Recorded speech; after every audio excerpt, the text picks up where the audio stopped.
আমি ইলিশ মাছ দিয়ে আজকে ফুলকপি বেগুন টমেটো দিয়ে রান্না করব। এই যে ফুলকপি টমেটো বেগুন কষিয়ে নিয়েছি, একটু পানি দিয়েছি।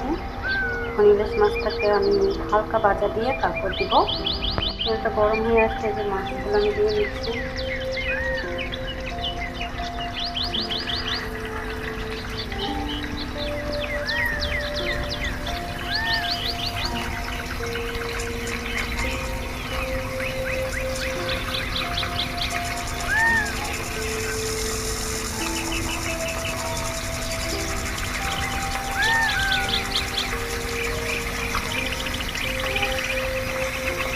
মাছটা আমার হালকা ভাজা হয়ে গেলে আমি এটা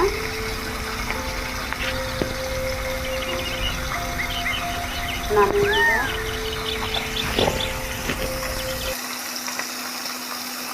ইলিশ মাছটাকে আমি বসিয়েছি, এখন হালকা একটু ভাজা দিয়ে এটাকে আমি তরকারির মধ্যে দিয়ে দেবো।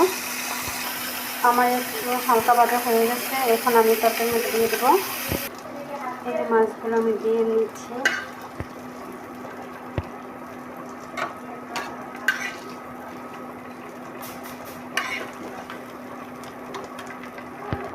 মাছগুলো আমার দেওয়া শেষ, এখন একটু পর আমি ধনে পাতা দিয়ে নামিয়ে নেব।